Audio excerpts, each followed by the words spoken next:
మీరు మీ ఇంట్లో ఎవరికైనా పెళ్లి చేయాలనుకుంటున్నారా? బంగారం కొనడానికి దుకాణానికి పోతున్నారా?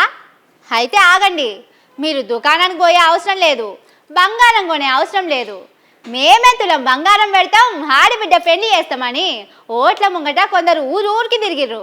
కానీ ఇప్పుడు ఏం చేసిండ్రో చూడుర్రి. ₹1,00,000 సరిపోదు, దాంతోపాటు ఒక తులం బంగారం కూడా కలిపి మీకు ఇస్తాం కళ్యాణ లక్ష్మి పథకం కింద అని చెప్పారు అధ్యక్ష. కళ్యాణ మస్తు అని పేరు పెట్టి ఈ పథకాన్ని ఇస్తానని చెప్పి కూడా చెప్పడం జరిగింది అధ్యక్ష. ఇంకొకటి, ఈ తులం బంగారం మరి 15 నెలల్లో అయినటువంటి పెళ్లిళ్లకు మీరు తర్వాతైనా రియంబర్స్ చేస్తారా, ఏం చేస్తారు అనేటటువంటి అంశాన్ని మేము అడగడం జరిగింది అధ్యక్ష.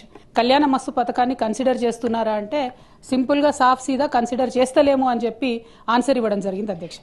గౌరవ సభ్యురాలు అడిగినటువంటి ప్రశ్నకు ఏ లేదండి, బి ఆ ప్రశ్న ఉత్పన్నం కాదు, సి ఆ ప్రశ్న ఉత్పన్నం కాదండి. అయిపాయే, తూర్పుకు తిరిగి దండం పెట్టుడే ఉన్నదిగా. మన తెలంగాణలా అవ్వయ్యకి ఇచ్చిన మాటన్న తప్పుతారు కావచ్చు గాని ఆడిబిడ్డలకి ఇచ్చిన మాట తప్పరు. కానీ మన సర్కారోళ్ళు మాత్రం మొత్తం బోకే బోర్లేసినట్టే చేసిండ్రు. తులం బంగారం ఇస్తామని ఓట్ల ముంగట చెప్పిండ్రు కదా, ఇప్పుడేమో బంగారం లేదు ఏం లేదని గంప దులుపుకొని పోతున్నారు. శాసన మండలిలా పొన్నం సార్ ఎంత ధైర్యంగా చెప్పిండు చూడుండ్రి. ఆశపడ్డందుకు గోసపడే కాలం వచ్చింది. ఈడికే 2500కు యగనామం పెట్టిర్రు. ఈ ఏడాదిలా రాష్ట్రంలో దగ్గర 3 లక్షల లగ్గాలైనాయి. 3 లక్షల మందికి తలా తులం బంగారం అంటే ఎంత అవుతుందో లెక్క పెట్టుండ్రి.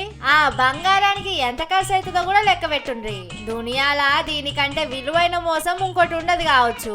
కాలేజీకి పోయేటోళ్ళకి ఇస్తామన్న స్కూటీలు కూడా జాడలేవాయే. గందుకే ఇగో అసెంబ్లీకి స్కూటీ బొమ్మలు పట్టుకొని వచ్చిండ్రు కారు పాటోళ్ళు. ఇక్కడ రేవంత్ సార్ సప్పుడు చేస్తలేడు, లెటర్లు రాసిన ప్రియాంక గాంధీ సప్పుడు చేస్తలేరు. కాంగ్రెస్ అంటే ఇంతేనా అని గరమైంది కవిత మేడం.